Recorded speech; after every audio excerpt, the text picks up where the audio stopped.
Hey guys, today I'm here to do a Tiffany's Tell All questions, and today I'm going to do Damien's 6-year update, or just like a catch up with him type video.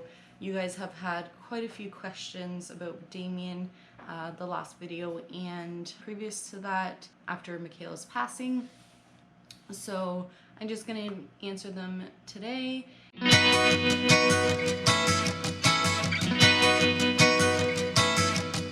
Obviously, these are questions that I've gotten multiple times from multiple people, so I'm not going to list who they're from.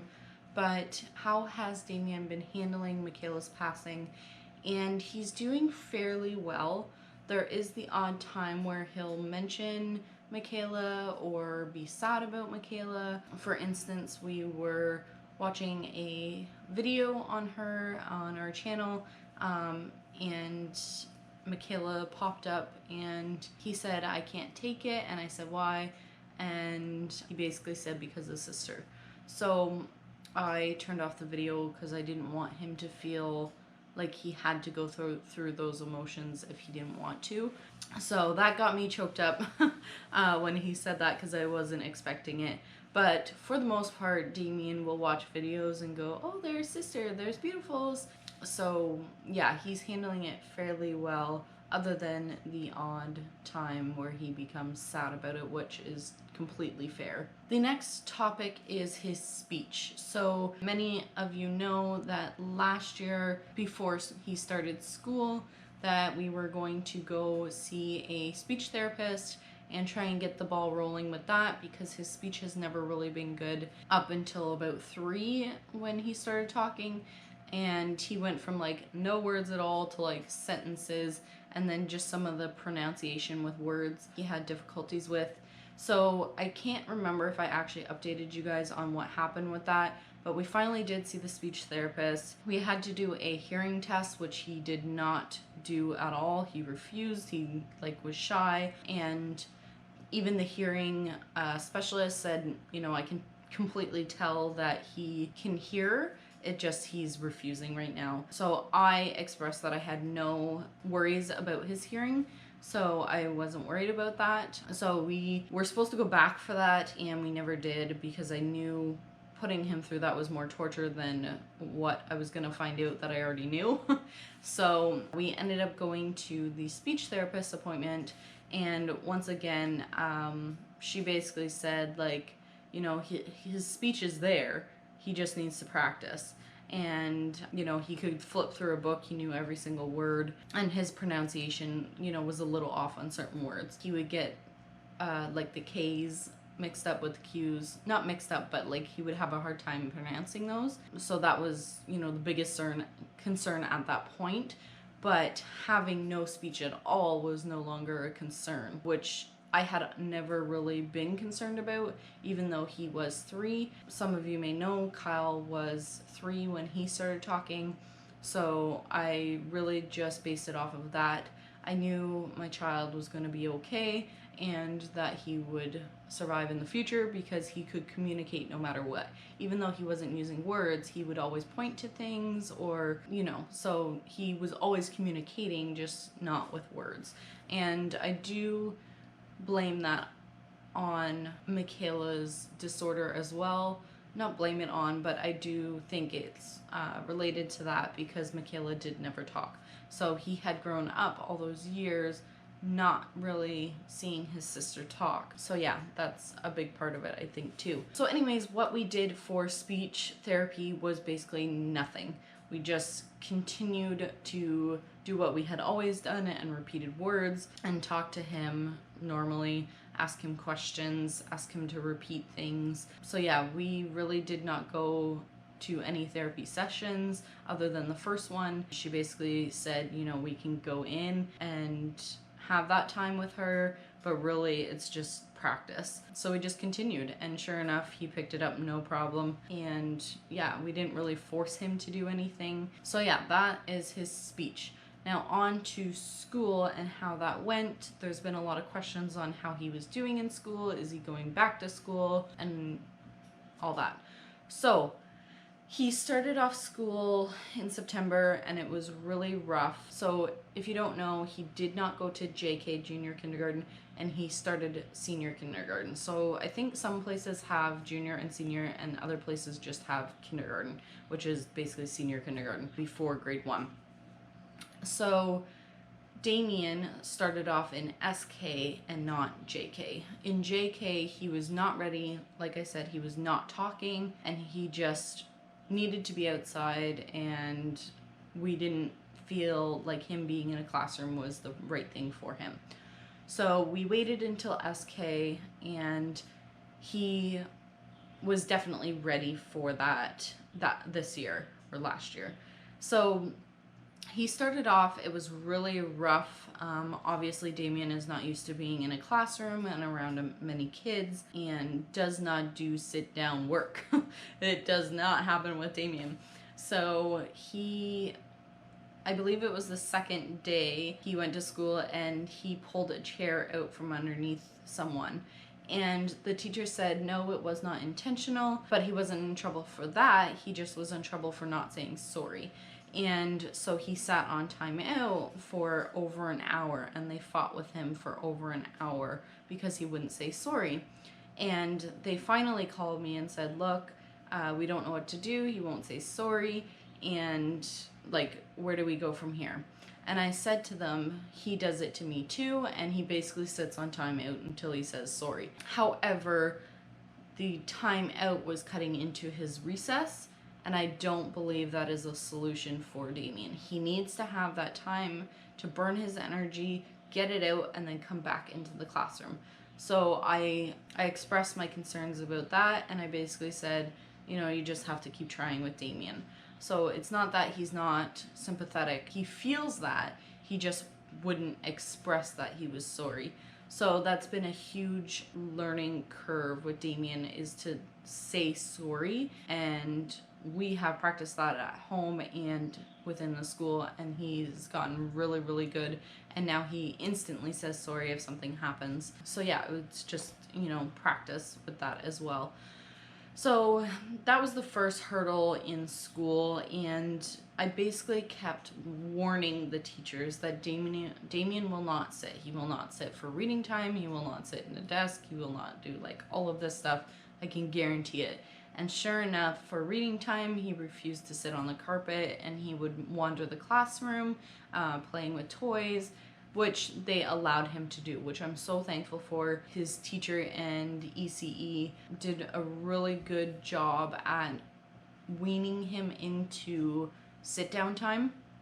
And I'm super thankful for that, because I was so worried that they were going to punish him for not wanting to sit, because that's just Damien. He's outside all day long, runs all day long, and has all of the energy to burn. So yeah, I was super thankful for that. And basically what had happened with that was that they gave him a chair to sit by circle time, you know, got him to sit by a chair, and it was called like the helping chair or something.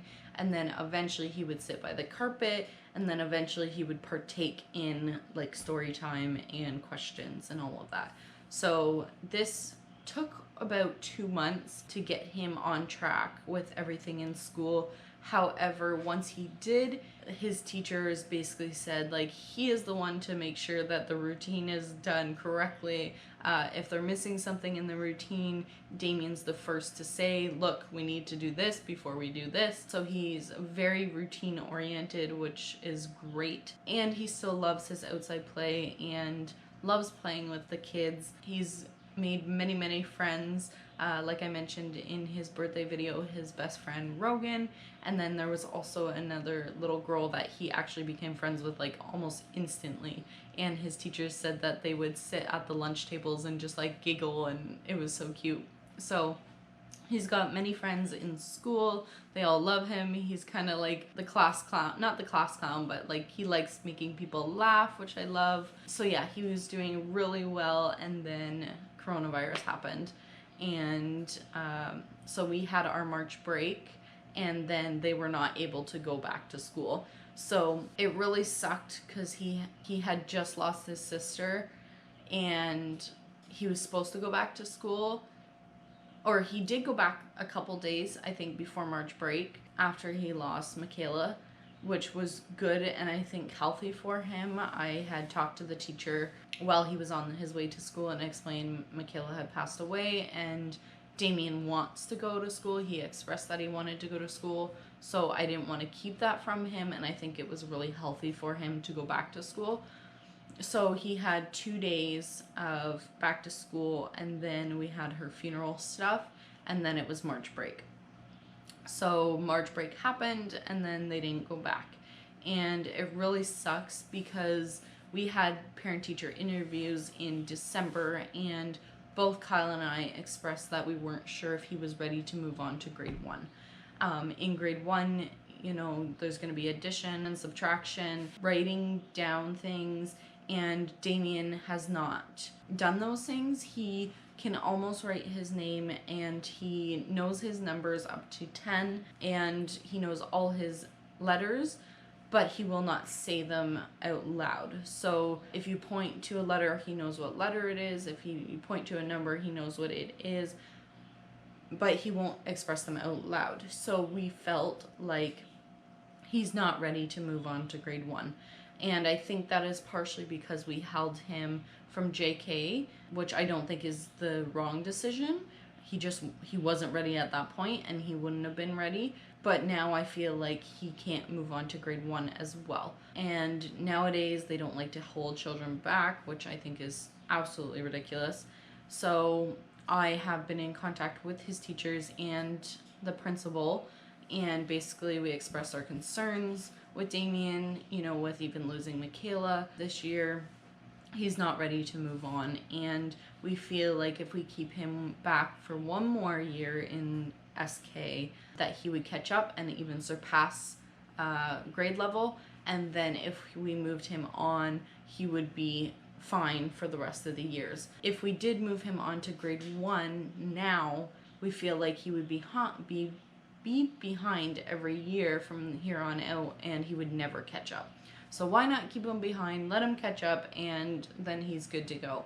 We just feel like we don't really care how old he is and what grade. We just want him to do well, and we feel like keeping him back is the best thing for him. And the teachers are on the same page, the principal's on the same page, and yeah, so that is hopefully the plan. Our principal had to talk to his superintendent, and it's a big whole process to hold a child back nowadays, which is insane. But if a child is not ready, they're not ready, plain and simple.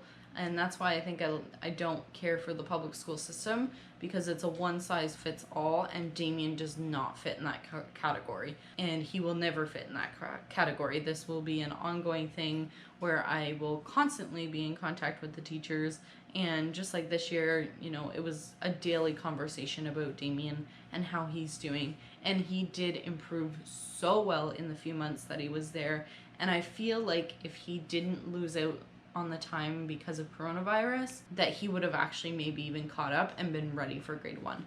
But because it changed to online schooling, he just didn't learn that way and refused to learn that way, and I don't blame him. So yeah, that is our plan. However, people have been asking if he will be going back, and the answer is hopefully. Obviously with coronavirus, it is unknown what is going to happen, but the plan in our area for now is alternating days with 15 children in a class. So he would go pretty much every other day. So I think that is a downfall again for Damien, is that now he's not even going to have a full school year again. So I think it's even more important to hold him back and let him catch up, because on those alternating days that he won't be going, it's considered online schooling, and Damien doesn't partake in that. It's just not Damien. He will do some of the reading books, but for the most part we do learning outside, and Heidi. He does learning outside, and if he's interested in something, we learn about it, we research it, and he loves learning that way. So for now, that's what we're doing, and the teachers are completely okay with that. They know how Damien is, and a lot of boys in the class are. actually his best friend. I was speaking with his mom, and he's the same way. He doesn't partake in the online schooling. They basically research things that outside of school that he's interested in, which I think is more helpful for them to learn about, because it's something they're interested in and want to learn instead of being forced into learning something. So that is kind of the plan. Hopefully all goes well. So I haven't heard from his principal yet about the superintendent's decision. If there is a possibility that they don't hold him back or don't listen to me and hold him back, he will probably require an EA, an educational assistant, throughout the rest of his schooling years, which I'd rather not. Another plus to holding him back is that his best friend, Rogan, is actually in the younger grade, so he would actually stay with him throughout the rest of the school years, because we found out that he is in JK and Damien was in SK, so he would actually be moving on without him. And I mean, for Damien to have that relationship carry on, I think is really good for him. So yeah, I think that is all for Damien's update, now that my camera is going on 20 minutes. Sorry I had to film this on my GoPro. Once again, my camera was in for repair. I finally just heard something about it last week. It's been over 2 months since I sent it in, and they were going to fix it, but because of longer shipping times and stuff like that, they weren't able to get the parts until like a week from now. So they have finally decided to just give me my money back, and then I can go and purchase something. However, the problem with that is, most of you may know, but a lot of vloggers use the G7X Mark II Canon, and they no longer carry that. They have the new Mark III out. However, I've heard some things about that it's not the best camera for vlogging. So my plan with that is kind of use the store credit towards maybe a laptop that I could really use, and then purchase the Canon G7X Mark II from Amazon or something like that.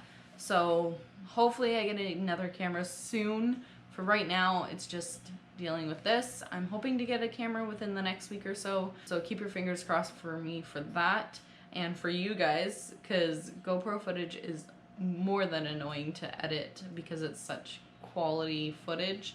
It's considered like 4K or 2K. If you have any more questions, please leave them in the comments below. If you like this video, give it a thumbs up. Subscribe to my channel if you haven't already. Make sure you hit that bell notification button so that you get my videos as soon as they come out, and we will see you in our next video. Thanks so much for watching. Bye guys.